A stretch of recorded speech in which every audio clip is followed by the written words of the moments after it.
The naysayers, they're coming out. You can see the framework being set up by journalists, by gaming journalists, by so-called Xbox influencers. These are the ones that freak out anytime Xbox does something that they don't like, and oh my goodness, it's going under. These are the people jumping off of Twitter onto other platforms whenever a new decision is made about Twitter.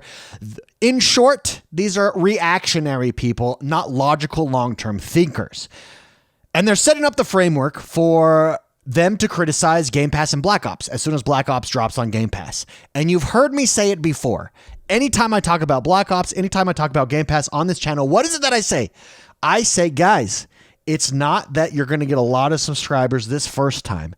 It's that you're going to get a lot of subscribers consistently over time going forward with it may not be this Black Ops. It may not be the next one, but the one after that. Plus, it may not be this Black Ops, but it may be Avowed. It may be Avowed plus Indiana Jones plus whatever big first-party titles drop for Xbox that gets someone to dive into Game Pass, to subscribe to Game Pass, to jump over to the Xbox ecosystem. It's not going to happen all at once. It's consistency and consistent value over time going forward. That's the marquee feature here. And wouldn't you know it? Wouldn't you know it? GamesIndustry.biz drops an article saying, this is make or break. Black Ops 6 is make or break for the Game Pass strategy. No, it's not. It absolutely is not. There's also some influencers, and I do pick on one in today's video who seems like a decent guy, but his logic is just incorrect. So we are going to correct the logic there.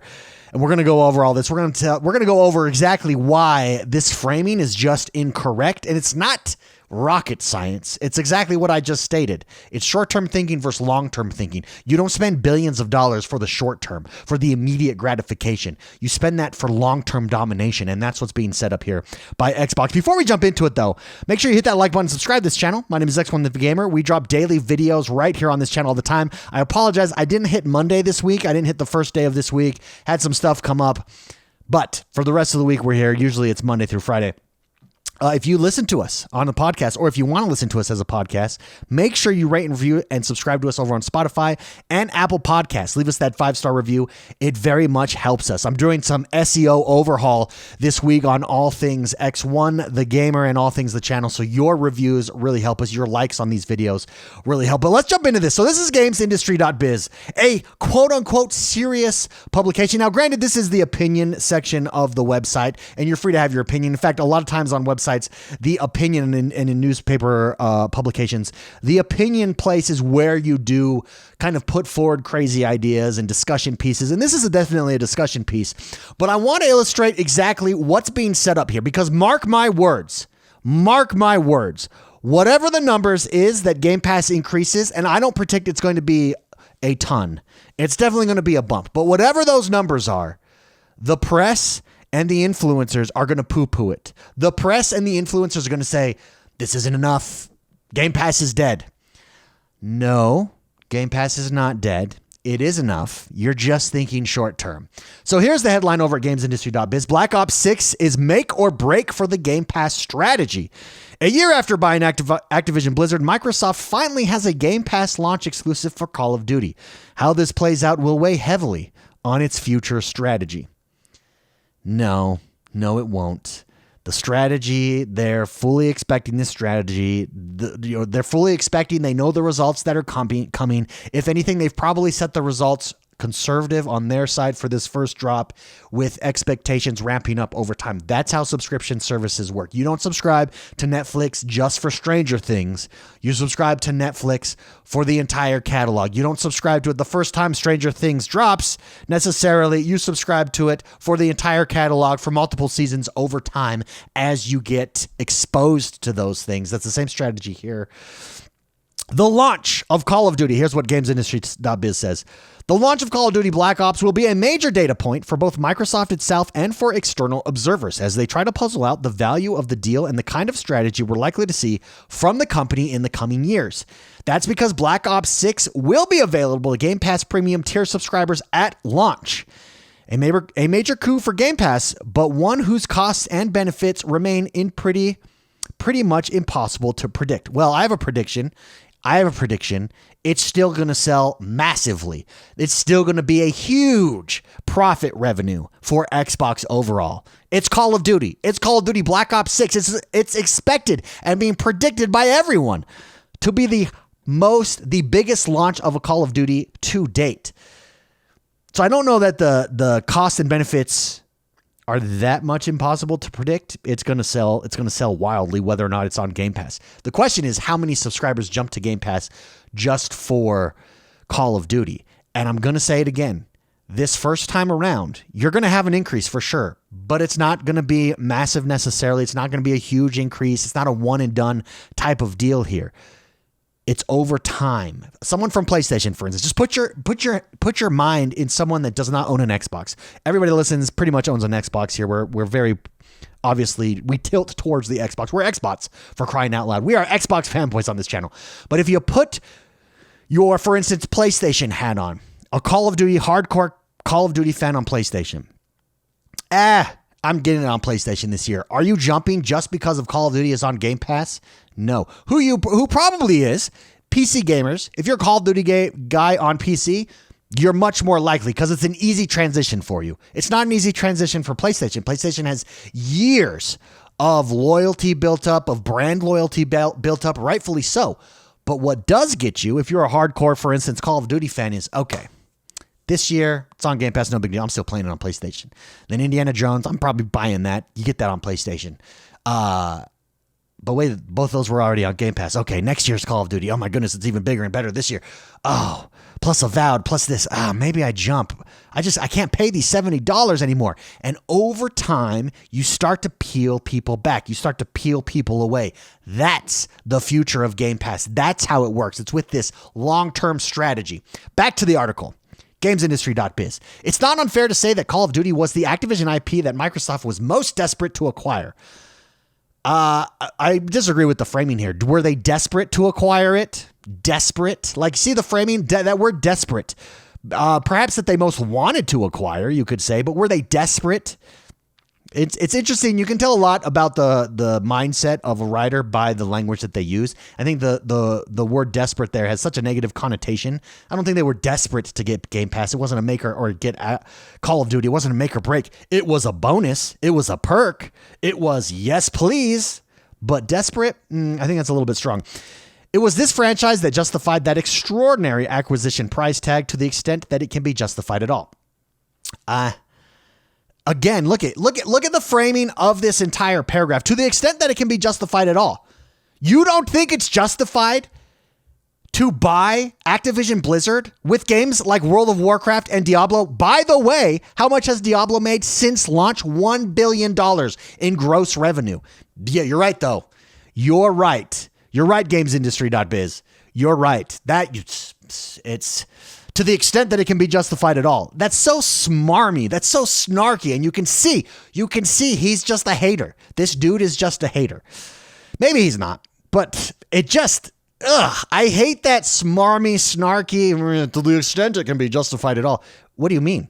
It's World of Warcraft, bro. It's active. It's two of the biggest franchises in gaming of all time. All time. Some of the largest IPs of all time in the gaming sphere. Of course it's justified. Now if you completely destroy those IPs and you don't take advantage of them, then you squander a huge opportunity. But even you squandering that huge opportunity doesn't mean that it's not justified. Of course it's justified. Of course it's justified. However, owning Call of Duty, the continuing here, GamesIndustry.biz, owning Call of Duty has actually left the company in an odd position. Oh, has it?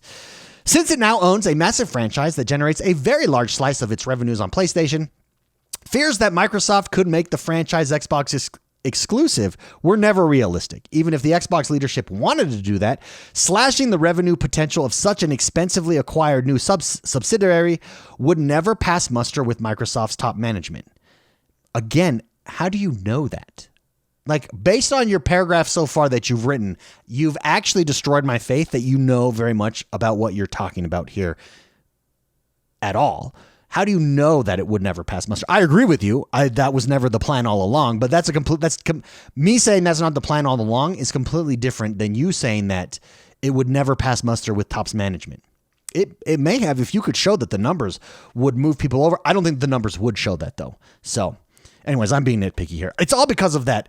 To the extent that it can be justified at all sentence. That is an obnoxious sentence. Am I wrong? Let me know in the paragraph. Am I wrong to be annoyed at that sentence? I feel like maybe I'm wrong for being annoyed at that sentence. Let me know. Is it just me, or does that sentence not come off so ivory tower, holier than thou? I work at gamesindustry.biz. I know better, because that's how it comes off. Sony's big fear is that let's skip this paragraph. It basically says Sony's big fear is that Game Pass Call of Duty would be put on Game Pass and it would be a competitive advantage. Yeah, that's why Xbox, if you're Xbox, you go for that. That's exactly the plan. Here's what he says. That's exactly what has come to pass. And now it's time to run the experiment and test the theory. The performance of this launch, and in particular the impact that the day and date availability on Game Pass has on sales on other platforms, will be watched very closely by both Microsoft itself and its rivals. You can see the framing that's being set up here. And it's what I've been talking about all along. This first iteration does not mean that much.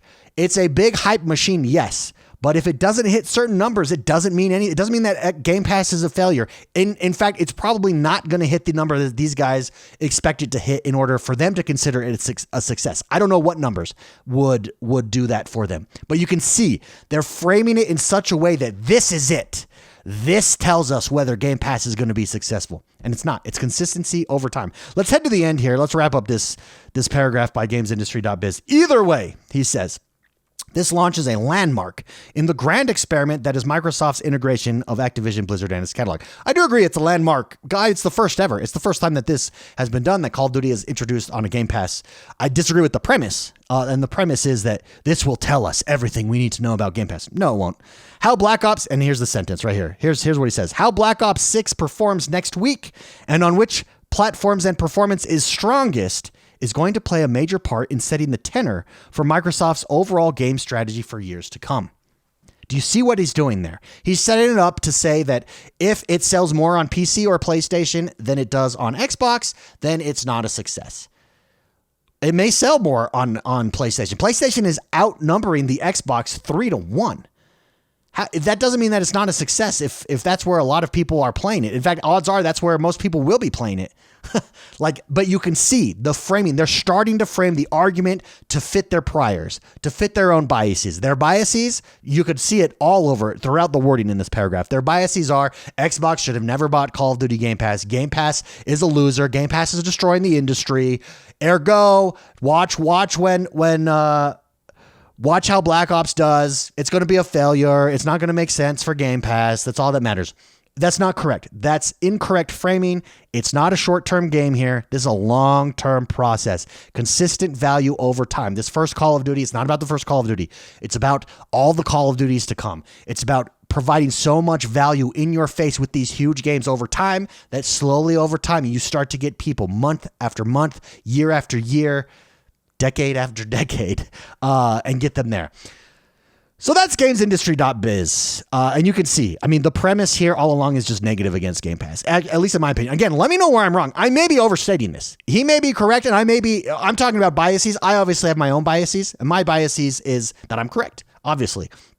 And that Game Pass is the right strategy forward. And I've said it all along that I don't think Black Ops is going to determine whether or not that Game Pass succeeds going forward based on this one launch or this one release. It's about doing these consistently over time that it is. But it's not only that, it is also Xbox influencers. Now, these are some of the same Xbox influencers, this one in particular, who were way against Xbox going multi-platform, who really threw tantrums over it. And you can see, for those of you listening, you can see this is a tweet from Riskit4TB over on Twitter. Again, I'm sure he's a very nice guy. He's clearly a fan of Xbox. The short-term thinking here, and you can see the way he's framing it is just incorrect. So we'll read through his posts here, and then I'll show you my response to these posts. And maybe this response will help clarify some of the framing for you as well. So here's what he says. I believe that Black Ops 6 will grow Xbox Game Pass in a big way. I think over time it will. I think at first it may not have the impact that you think it's going to have, because it takes time for players to realize, oh, Game Pass is here to stay. If I'm on PlayStation to jump ship, that takes time. That takes consistency. However, if the numbers do not reach expectations, this is what he says, Xbox players should expect significant changes to the service. No, it shouldn't. Absolutely not. This is short-term thinking. This is wrong framing. So then some people push back on him, and he has this response to them. And he's responding, hey, clearly you guys, people push back in a way that I would have pushed back. I just disagree with that premise at all. There's not going to be big changes coming to Game Pass if the numbers don't reach, and the numbers are not going to be what. In other words, people are setting up expectations that just can't be met, I think. So here's what he said, and then this is what I replied to. So we'll go through his numbers here, and then I'll show you my reply. He said, sigh, which, by the way, is totally like, why is it that both of these articles come from this place of like ivory tower? Let me explain to you. This is what he says. Sigh. Buckle up, because clearly you haven't thought this through. But we'll go through his points here.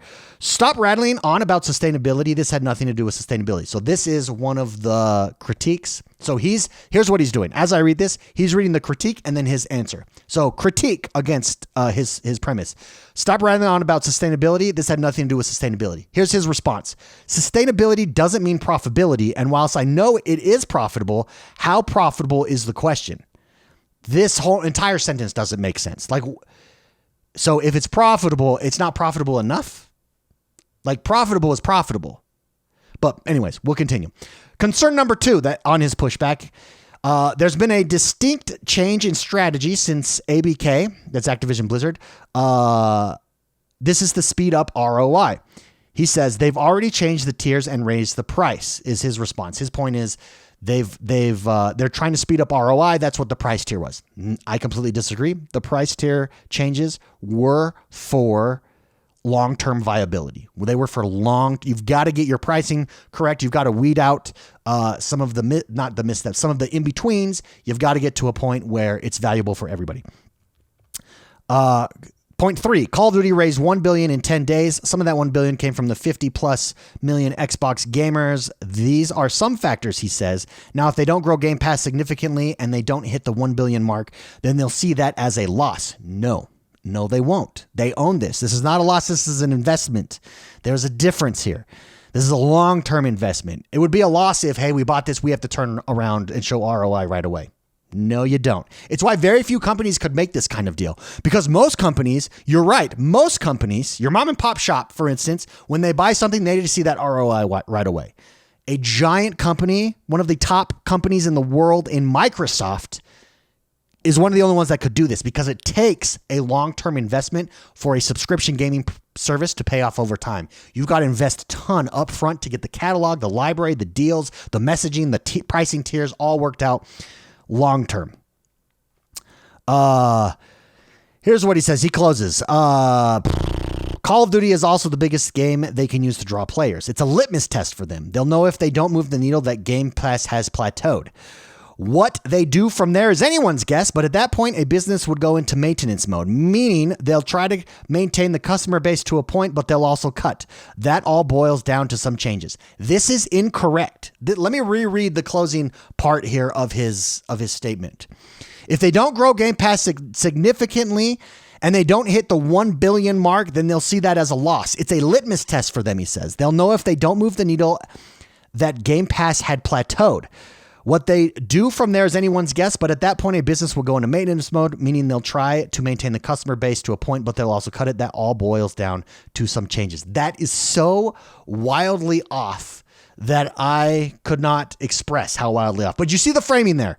The framing, he set up this impossible framework for Microsoft in. If they don't hit these wild expectations, it's a failure and we're going away. It's almost as if he wants Game Pass to fail. I don't know that he does. He seems like an Xbox guy. At least he says he's an Xbox guy. But again, remember, this is someone that was really, really against the multi-platform releases. And all you got to do is sit back and take a deep breath, and you can see Sea of Thieves makes total sense. You can see the business plan going forward there. Sea of Thieves makes total sense to put on multi-platforms. Indiana Jones makes total sense. It's to expand your player base while incentivizing people to come to Game Pass. Here was my response to him. For those of you listening, it's a tweet I retweeted, quote retweet here, which, by the way, go give this a like. Go follow me on Twitter. We punch back. there all the time. But here's what I said. The media / influence like this are already setting up a fake narrative to frame Game Pass as a failure. Don't fall for it. And don't fall for it. Number one, Game Pass's core is sustainability. It's about long-term growth, not one-time spikes. Both of these articles are saying like, this is it. This is the linchpin. This one-time spike, if they don't reach it, it's over. It's game over. No, it's long-term growth and sustainability. Number two, I say price changes after the Activision Blizzard, this is the price tiers, aren't about desperation, but a natural evolution, just like Netflix. Call of Duty is a piece of a bigger puzzle, not a make or break test. Again, it evolves. You start out with one price plan, you evolve as it matures and as you go along. Number three, Game Pass success isn't measured by $1 billion from one game, which, by the way, they got with Diablo already. So there's that. But Game Pass success isn't measured by $1 billion from one game. It's about reducing churn and growing year over year. Again, long-term sustainability, year over year growth. The same as, guys, we've done this already. This is what kills me. We've done this already with Netflix. We've done this already with Apple Music, with Spotify. We've done this. We know how to do it. There's a formula out there.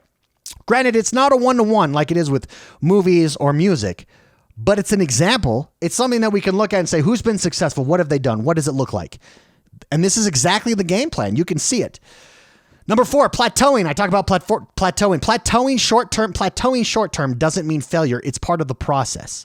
Finally, I say Microsoft's strategy is about consistent value and engagement, not overnight ROI. Don't get caught up in this short-sighted framing. And that's all it is. It's short-sighted framing. I have said it before. I will say it again. This release of Call of Duty Black Ops does not make or break Game Pass. This is the beginning of the ball rolling down the hill. This is step one. Step two is next year's Call of Duty. Step three is the year after that. Step one is this Call of Duty. Then we've got other releases coming. We've got other first-party titles. And you build up this library over time to where it's already undeniable, the value. It becomes not just undeniable, but something that you can't live without. And that's the key, and that's the goal. I would love to know what you guys think, though. Am I too harsh here? Am I just completely wrong? Let me know. I know it's a little bit hard, probably, as I was reading through these to keep up with the argument. Go back and read it for yourself. Let me know what you guys think, though, where I'm right, where I'm wrong here. Have you seen this framing? I really think you could see it. They're setting it up, and I just think it's incorrect framing overall. Again, don't hate any of these people. They have their opinion. They have their right to their opinion. I just disagree with it. They seem like great people. I just disagree with the framing overall. I think it's short-sighted, and I think it's the same kind of framing that exists. It's the same mentality that exists that enables people to freak out when Microsoft took some games multi-platform. All you got to do is pay attention, and you can see the business plan here from Xbox, and I think it's the right one. I really do. And if I'm a fanboy for that, then call me a fanboy. If you want to say I'm a shill in the comments, you can say I'm a shill. I'll wear that proudly. You want to know why? Because it's a smart business strategy, and it's Game Pass, and it's working. The value is undeniable, and that's only going to continue going forward. Don't forget to hit that like button, subscribe to this channel. My name is X1 the Gamer. We'll see you guys next time. Bye-bye.